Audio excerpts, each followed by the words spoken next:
In the news this week, COVID ship Limbo unions expressed concerns over seafarers' welfare as BBC California remains in need. A WAMN News exclusive. Also this week, charges dropped by police over an unnecessary violent home arrest. Advocates demanding state government to increase nursing workforce immediately. And on Western Perspective, what's the hold-up on Australia's vaccination speed? Plus, Dr. Andrew Miller's comment. This is The Evening News with Ivan Leung and Brianna Melville. Good evening and welcome to the programme. The BBC California has been in port at Fremantle for a week now, with 10 crew members still on board after testing positive for COVID-19. Now unions are speaking out over concerns of the mental health and well-being of those crew members isolating in their cabins. Earlier, I spoke exclusively to the Australian coordinator for the International Transport Workers Federation, Ian Bray, to hear about what's going on behind the scenes. Ian, thanks for your time. It's been 7 days since BBC California is in port. What are your concerns regarding the isolating crew members? Well, there's a whole series of concerns. The first is obviously for the well-being and the mental health of the crew that are subjected to isolation whilst they're ill. Obviously, they're not in a hospital, so concerns around how it's flagged that they get to a hospital and they are assured that they get that treatment. But also too, in terms of, just the general things that people don't think about, like what if there is an emergency response on the vessel? How do people in isolation respond to that emergency, given that they're not to leave their cabins?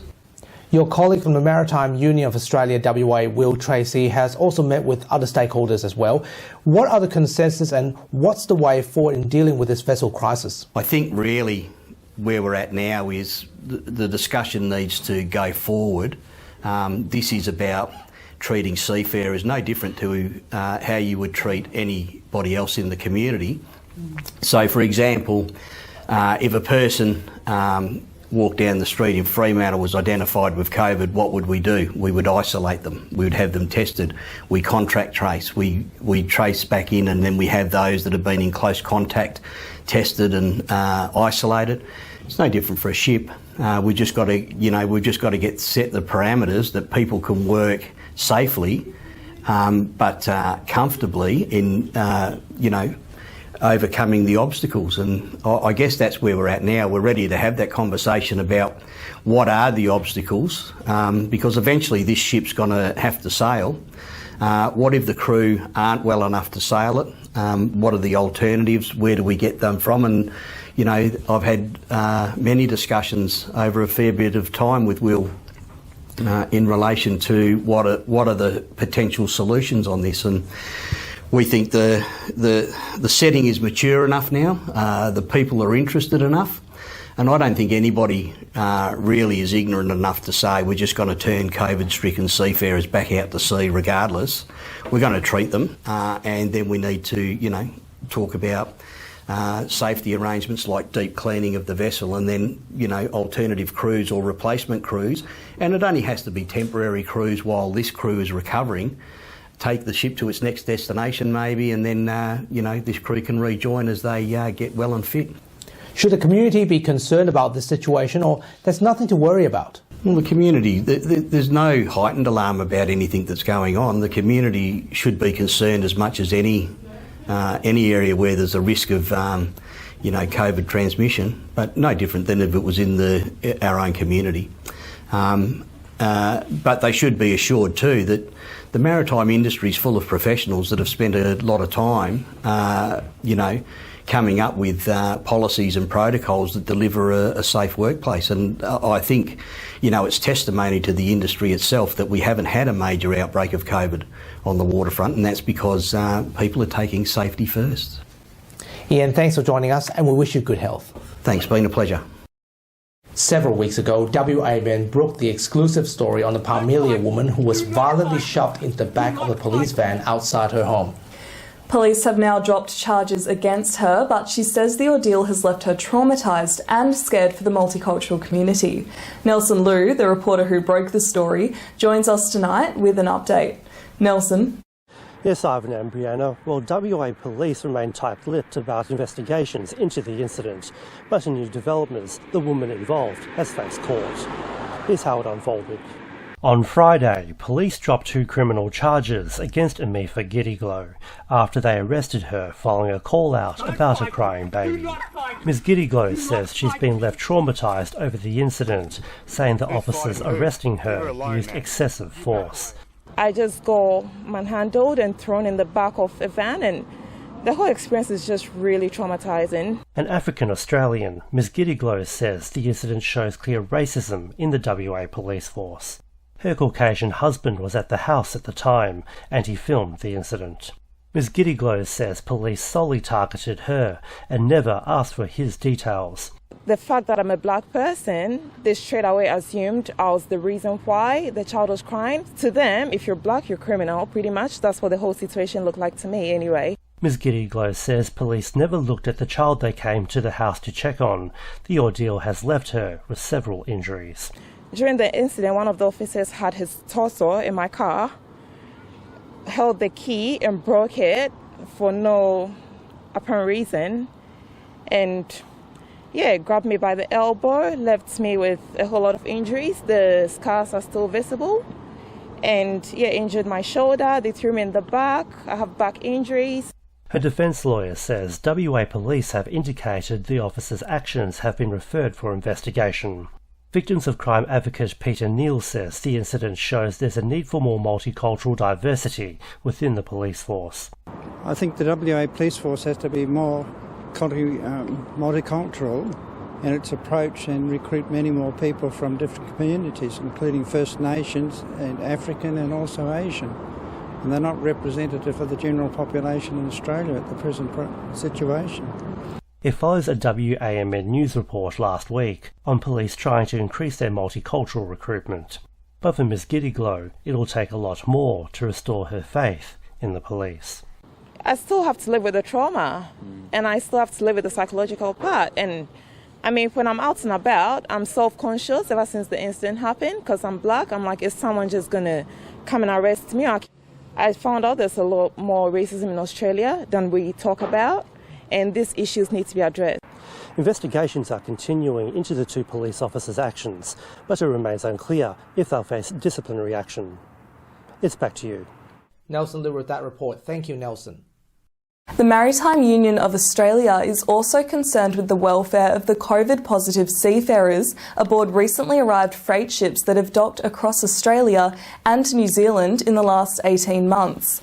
WA State Branch Secretary Will Tracy says that WA has not only a humanitarian obligation, but a legal obligation to treat sick passengers aboard trade ships. We have a full process of segregation from the ship's crew.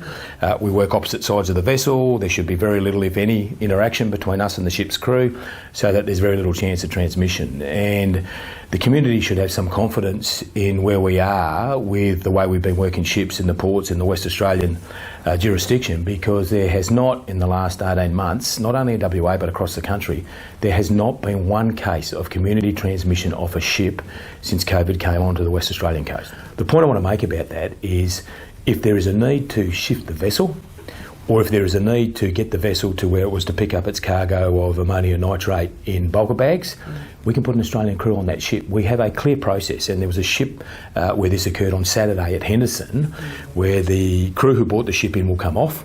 There is a deep clean in accordance with established protocols, and then the Australian crew goes on, takes the ship to where it needs to go, picks up the ammonium nitrate in Kwinana and takes the ship round to Newcastle, where the seafarers who became ill, some of them will have got through that period of contagiousness, can get back on that ship and take it to its next international port. So there's a solution there if we're willing to look for it, and that solution in this sort of cargo and the nature of the shipping task at hand would involve Australian seafarers going onto that ship, and we've been doing that regularly. He also says that there is minimal risk of transmission due to such strict safety rules when boarding these ships. This is backed by the fact that no COVID has escaped from a trade vessel in 18 months. The MUA maintains that safety of port workers and the community are essential, but Australia must care for seafarers aboard these vessels. Mark McGowan has denied that New South Wales will receive additional COVID vaccines in the midst of their massive outbreak. More than 1,700 people have COVID in Australia, 155 of which are hospitalised. Gladys Berejiklian has appealed to National Cabinet this week to increase the vaccination being supplied to New South Wales in an attempt to curb the Sydney spike. Sydney's got to get through this, and they've got to adopt tough measures. Melbourne is getting through it and getting rid of it. Adelaide is getting through it and getting rid of it. We got through it and got rid of it. For some reason in Sydney, probably because of the lateness of the actions the government's taken, there is a major issue.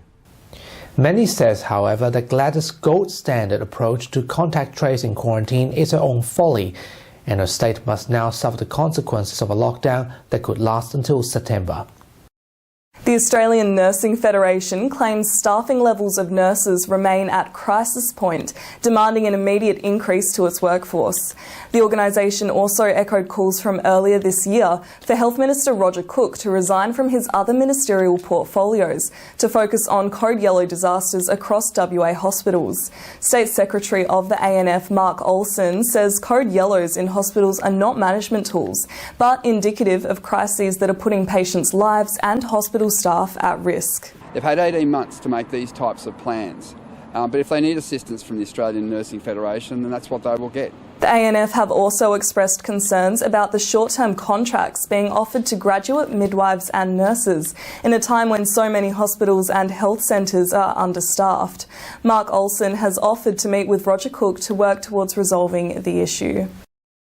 WA's Property Council has called the state government's 20-year infrastructure plan an optimistic plan for WA, as the state maps out a strong infrastructure future. The McGowan government introduced its vision of infrastructure strategy on Wednesday to address further challenges while supporting businesses and industry. Executive Director Sandra Brewer says the strategy provides a vision of what WA might be in 20 years while providing opportunities for young people.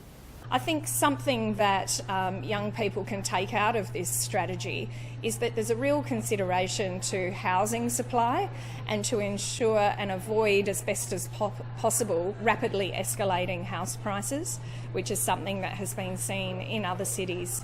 So by planning for good urban infrastructure, planning the places that we can have some higher density development around schools and roads and railway lines is really good for housing supply and affordability. The 2021 Tokyo Olympic Games began under the shroud of coronavirus as Japan continued its state of emergency measures till mid-August. Around 10,000 torchbearers aged from 12 to 109 years old participated in the nationwide relay with no audiences. Greece led the Olympic opening ceremony, while host country Japan was the last one to appear. Meanwhile, at least 3 athletes contracted COVID-19 this weekend. One of them resided within the Olympic Village. The United States has sanctioned Cuba's Defense and Interior Minister following violent crackdowns on anti-government protests. President Joe Biden condemned the Cuban government's actions, stating America will continue its sanction. The Cuban Foreign Affairs Minister criticised the move, labelling the action as defamatory and unfounded. As we have all heard, Brisbane has won the right to host the Olympics, succeeding in its bid for the 2032 Games. The International Olympic Committee raffled the bid to make it official in a near-unanimous vote as the preferred city. It will be Australia's 3rd time hosting the Olympics, after Melbourne in 1956 and Sydney in 2000. And that's our weekly news and current affairs. We have the latest on our website, wamnnews.com.au. We hope you have enjoyed our company as much as we have enjoyed yours. From Brianna and myself, we wish you good health, good night. See you next Sunday. Thanks for watching.